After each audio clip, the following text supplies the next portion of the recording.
আজকে আমরা কোষে দেখি 2.3 এর 6 থেকে অঙ্কগুলো করব। ঠিক আছে? কি বলেছে? এক ব্যক্তির মাসিক আয় 24,750 টাকা। তিনি 750 টাকা বাড়ি ভাড়া দেন। ভালো কথা। এবং বাকি টাকা 3:1 অনুপাতে সংসার খরচ ও ছেলেমেয়েদের শিক্ষার জন্য খরচ করেন।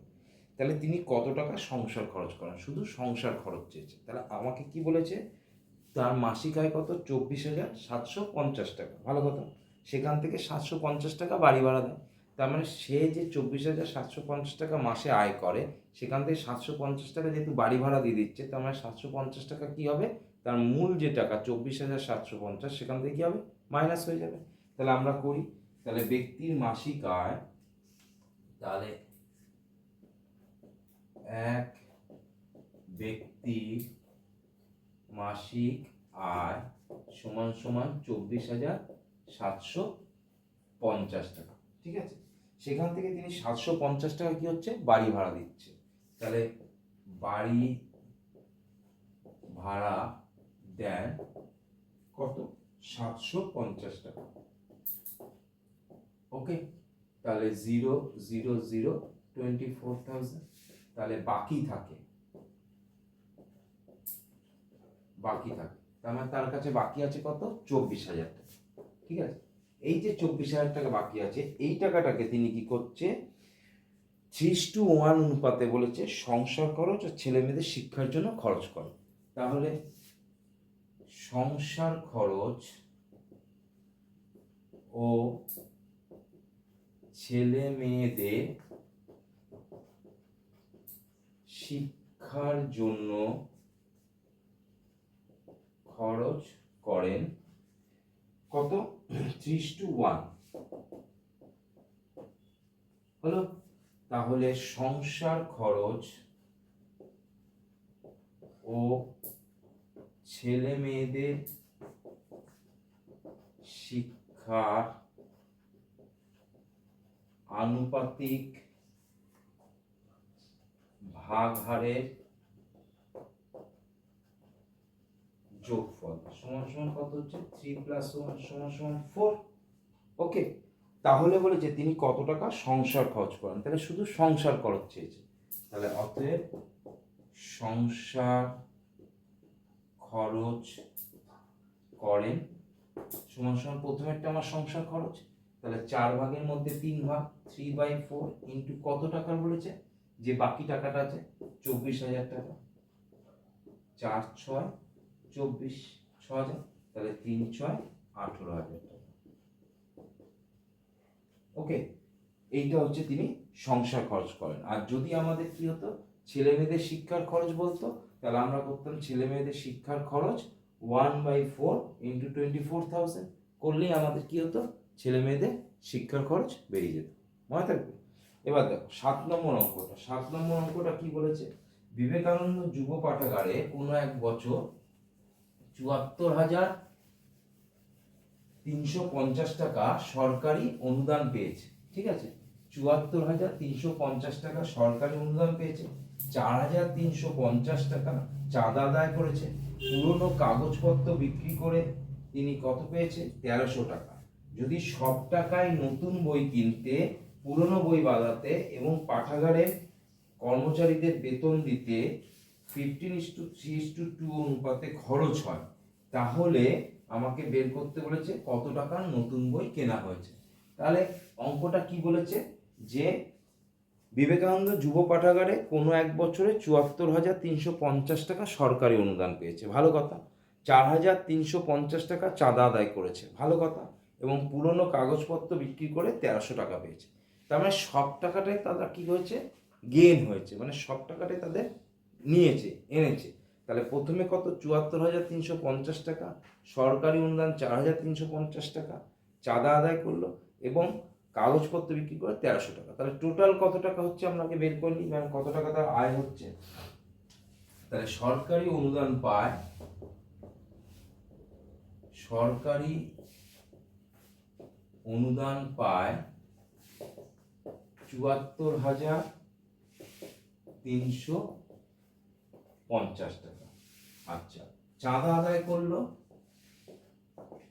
চাঁদা আদায় করে সমান সমান কত? 4,350 টাকা হলো। আর কাগজপত্র বিক্রি করে পায়, কাগজ পুরানো কাগজপত্র বিক্রি করে পায় সমান সমান কত? 1300 টাকা। ওকে, তাহলে এই মোট এই টাকাটা তাদের কি হচ্ছে? মোট এই টাকাটা তারা পাচ্ছে, ঠিক আছে? তাহলে মোট টাকার পরিমাণ সমান সমান 0, 10 শূন্য হাতে 1, 3 একে 4, 3 7, 3 10 শূন্য হাতে 1, 1 একে 2, 4 2 6 1 4 10 শূন্য হাতে 1, 7 আর 1 8, তাহলে 80,000 এত টাকাটা তাদের ইনকাম হচ্ছে, ঠিক আছে? এইবার এই ইনকামের টাকাটা কি করছে তারা? পুরো টাকাটাই বলেছে নতুন বই কিনতে, পুরনো বই বাঁধাতে এবং পাঠাগারে কর্মচারীদের বেতন দিতে 15:3:2 অনুপাতে খরচ করে। ওকে, তাহলে এবার আমরা কি বলবো? তাহলে নতুন বই কিনতে কমা পুরানো বই বাঁধাতে আর কি বলেছে? পাঠাগারের কর্মচারীদের বেতন দিতে, পাঠাগারের কর্মচারীদের বেতন দিতে খরচ হয় 15:3:2 এই অনুপাতে, ঠিক আছে? তাহলে এটা আমরা আনুপাতিক ভাগাহারের যোগফল বের করব। তাহলে অতএব আনুপাতিক ভাগহারের যোগফল কি হবে? 15 + 3 + 2 20। তাহলে আমাকে বের করতে বলেছে যে কত টাকার নতুন বই কেনা হয়েছে। তাহলে নতুন বই মানে কোনটা? এই প্রথমেরটা। তাহলে অতএব নতুন বই কিনতে খরচ হয় 20 মধ্যে 15 × 80,000 পুরো টাকা, টোটাল টাকা উঠেছে হলো। এটা কেটে গেল, 2 দিয়ে এটাকে কাটলে 4, 1 2 3, 1 2 3, তাহলে 4 15 60,000 টাকা, ঠিক আছে? তাহলে নতুন বই কিনতে কত টাকা খরচ হয়? 60,000 টাকা। ওকে, কোনো এক 8 নম্বর অঙ্কটা, কোনো এক ট্রেনিং সেন্টারে 1050 জন ব্যক্তি ট্রেনিং নিতে এসেছে, ভালো কথা। তাদের 3টি বড় হল ঘরে 11:3:3:1:2 অনুপাতে বসতে দেওয়া হয়েছে। তাহলে প্রতি হল ঘরে কতজন বসবে? তাহলে 3টে হল ঘরে, বড় হল ঘরে বসতে দেওয়া হয়েছে, তার অনুপাত কত বলেছে? 11:3:3:1:2। তাহলে আমরা লিখতে পারি কি? 3টি হল ঘরে বসতে দেওয়ার অনুপাত কত হচ্ছে? 11:3:3:1:2। আচ্ছা, এইরকম যদি ভগ্নাংশে থাকে না, মিশ্র ভগ্নাংশে আছে, এই যে 3:1:2 এটা আমার মিশ্র ভগ্নাংশে আছে, এটাকে আমরা আগে সিম্পলিফাই করে নেবো, ঠিক আছে? অর্থাৎ সরলীকরণ করে নেবো। 11:3:3 7/2, ঠিক আছে? দেখো এইগুলো পূর্ণ সংখ্যা, এটা ভগ্নাংশে আছে। তাহলে ভগ্নাংশ যখন থাকবে তখন সবটাই আমাকে কি করতে হবে? আমাকে পূর্ণ সংখ্যা নিতে হবে। পূর্ণ সংখ্যা নেওয়ার নিয়ম কি?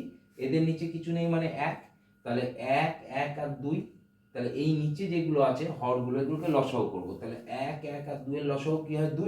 তাহলে যেটা লসাগু হয় সেই লসাগু সংখ্যাটা দিয়ে প্রত্যেকটি অনুপাতকে আমরা গুণ করে দেবো। ওকে, তাহলে কি দাঁড়াচ্ছে? 11 × 2, 3 × 2, 7/2 × 2, এটা কেটে যায়। তাহলে পড়ে থাকে কি? 11 দুগুণে 22, 3 দুগুণে 6, আর এখানে শুধু 7। এবার আমরা এটা আনুপাতিক ভাগাহারের যোগফল বের করব। তাহলে অতএব আনুপাতিক ভাগহারের যোগফল কি হবে? 22 + 6 + 7, তাহলে 22 আর 6 কত? 28, 28 আর সাথে কত? 35। ওকে, তাহলে বলেছে প্রত্যেকটি হল ঘরে কতজন করে বসবে, তাহলে 3টে হল ঘর, তাহলে প্রথম হল ঘরে বসবে সমান সমান কত 22/35 ইন্টু কতজন লোক বলেছে 1050। ওকে, এটা বের করব। দ্বিতীয় হল ঘরে বসবে 6/35 ইন্টু 1050। আর তৃতীয় হল ঘরে বসবে কত হচ্ছে 7/35 ইন্টু 1050। ওকে, তাহলে 35 ইন্টু 1050 এটাকে আমরা যদি কাটাকুটি করি কিভাবে হবে, 5 দিয়ে কাটলে 5 7 35, 5 2 10, 5 একটু 5 0, 3 7 21 30, তাহলে 660 জন প্রথম হল ঘর। দ্বিতীয় হল ঘর ঠিক এটাও তাই, একই রকম কাটলে 30 আসবে, 3 6 18 কতজন 180 জন। এটাও তাই, এটা দিয়ে এটাকে কাটলে কত হবে 30 হবে, 3 7 21 210 জন। তাহলে প্রথম হল ঘরে বসবে 660 জন, দ্বিতীয় হল ঘরে বসবে 180 জন, আর তৃতীয় হল ঘরে বসবে 210 জন। ঠিক আছে, আমরা 9 নম্বর অঙ্কটা করব। বলছে 12,100 টাকা মধু, মানস, কুন্তল ও ইন্দ্র 4 জন বলেছে। মধু, মানস, কুন্তল ও ইন্দ্র মধ্যে 2:3:4:2 অনুপাতে ভাগ করে দিলে কে কত টাকা পাবে। একদম ইজি অঙ্ক।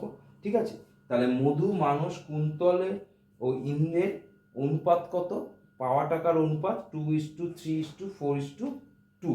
ঠিক আছে, তাহলে আমরা লিখি 9 নম্বর অঙ্কটা, মধু, মানস, কুন্তল ও ইন্দ্রর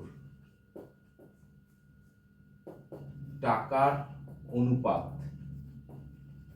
কত বলেছে 2:3:4:2।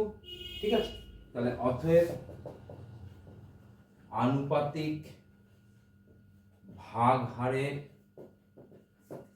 যোগফল 2 + 3 + 4 + 2, 3 2 5 4 9 2 11। ওকে, তাহলে কে কত টাকা পাবে, তাহলে মধু পাবে 2/11 ইন্টু কত বলেছে 12,100 টাকা। তারপর হচ্ছে মানস পাবে কত 3/11 ইন্টু 12,100 টাকা। তারপর হচ্ছে কুন্তল পাবে, ঠিক আছে, 4/11 ইন্টু 12,100 টাকা। আর লাস্টে আছে কি ইন্দ্র পাবে 2/11 ইন্টু 12,100 টাকা। ওকে, তাহলে প্রথমেরটা 2/11, তারপরটা 3/11, তারপরটা 4/11, তারপরটা 2/11, তাহলে 11 11 121, তাহলে 2200 টাকা। 11 11 3300 টাকা, 11 11 4,400 টাকা, 2200 টাকা। তাহলে এই 12,100 টাকাটা ভাগ করলে প্রত্যেকে মধু পাবে 2200 টাকা, মানস পাবে 3300 টাকা, কুন্তল পাবে 4,400 টাকা এবং ইন্দ্র পাবে 2200 টাকা। ওকে, পারা যাবে, একদম ইজি অঙ্ক। 10 নম্বর অঙ্কটা বলেছে এবিসি ত্রিভুজের 3টে কোণের সমষ্টি হচ্ছে 180 ডিগ্রি। আমরা সবাই জানি যে ত্রিভুজের 3টে কোণের সমষ্টি 180টা, মাথায় রাখবে। ঠিক আছে, অ্যাঙ্গেল বিএসি, অ্যাঙ্গেল এবিসি ও অ্যাঙ্গেল এসিবির অনুপাত বলে দিয়েছে 3:5:10। ভালো কথা, যদি বিএসি এর মান 10 ডিগ্রি কম এবং এবিসি এর মান 10 ডিগ্রি বেশি হয় তাহলে কোণ তিনটির অনুপাত কত হবে। তাহলে এই যে 3টে কোণের সমষ্টি 180, সেই 180টা আমরা ওই 3:5:10 অনুপাতে যে ভাগ করলে প্রত্যেকটা কোণ কত ডিগ্রি করে হয় সেটা আগে বের করে নিতে হবে। ওকে, তাহলে আমরা কি বলেছে যে 3টে কোণের অনুপাত, তাই তো, তাহলে angle BAC, angle ABC, angle ACB এর অনুপাত, এইটা হচ্ছে অ্যাঙ্গেলের সিম্বল আমাদের। ঠিক আছে, কত 3:5:10। তাহলে অতএব 3টি কোণের আনুপাতিক ভাগ হারের যোগফল কত হচ্ছে 3 + 5 + 10, তাহলে কত হচ্ছে 18 হলো। তাহলে অ্যাঙ্গেল বিএসি ইকুয়াল টু কত হবে 3/18 ইন্টু তিনটে কোণের সমষ্টি কত 180 ডিগ্রি। অ্যাঙ্গেল এবিসি হচ্ছে কত 5/18 into 180 degree. Angle ACB equal to কত 10/18 ইন্টু 180 ডিগ্রি। তাহলে 18 10 18 কে 18 0 10, তাহলে 30 ডিগ্রি, এটা 10, তাহলে 50 ডিগ্রি, এটাও 10, তার মানে 100 ডিগ্রি হলো। দেখো এই তিনটে যোগ করে দেখো সে 180 আসছে। ঠিক আছে, এবার বলেছে যে বিএসি এর মান যদি 10 ডিগ্রি কম হতো, তাহলে অ্যাঙ্গেল বিএসি এর মান 10 ডিগ্রি কম হলে হয় বিএসি, বিএসি মানে হচ্ছে এটা, তাহলে এটা বেরিয়েছে কত 30, যদি 10 ডিগ্রি কম হতো মানে মাইনাস হয়ে যাবে, ছিল 30, এখন যদি 10 ডিগ্রি কম হয় তাহলে মাইনাস হবে, তাহলে হচ্ছে কত 20 ডিগ্রি। আর অ্যাঙ্গেল এবিসি, অ্যাঙ্গেল এবিসি এর মান 10 ডিগ্রি যদি বেশি হয়, 10 ডিগ্রি বেশি হলে হয় কত এবিসি, এবিসি মানে কত 50 ডিগ্রি, তাহলে এটা যদি এখন 10 ডিগ্রি বেশি হয় মানে প্লাস হবে, তাহলে অ্যাঙ্গেলটা কত হচ্ছে 60 ডিগ্রি। তাহলে বর্তমানে আমার কি কি বলেছে, তাহলে এই কোণটা, এই কোণটা আর এই কোণটা, এই তিনটে ভ্যালু অনুপাত আমাদের বের করতে বলেছে, এই কোণ তিনটে অনুপাত, মানে এটা কমার পর যে অ্যামাউন্টটা বেরিয়েছে, এটা বাড়ার পর যে অ্যামাউন্টটা বেরিয়েছে, আর এখানে রেস্ট এসিবির যে মানটা আছে সেইটার অনুপাত কি হবে। তাহলে অতএব angle BAC is to angle ABC is to angle ACB হলো। তাহলে বিএসি কত 20 ডিগ্রি, অ্যাঙ্গেল এবিসি 60 ডিগ্রি, আর অ্যাঙ্গেল এসিবি হচ্ছে আমার কত 100 ডিগ্রি। তাহলে এটা ক্যালকুলেশন করলে আমার কত হয়, পাশে করে দিচ্ছি, প্রত্যেকটা থেকে 0 0 0 কেটে যায়, তাহলে পড়ে থাকে কি 2:6:10 হলো। তাহলে এবার এগুলো কাটাকুটি করলে কত হয়, 2 কে 2, 2 দিয়ে কাটছে 3 দুগুণে 6, 5 দুগুণে 10, তাহলে তিনটে কোণ অনুপাত কত 1:3:5। তাহলে অতএব আমরা লিখবো, অ্যানসারটা আমি এখানে লিখে দিচ্ছি, তিনটি কোণের অনুপাত 1:3:5। ঠিক আছে, পারা যাবে।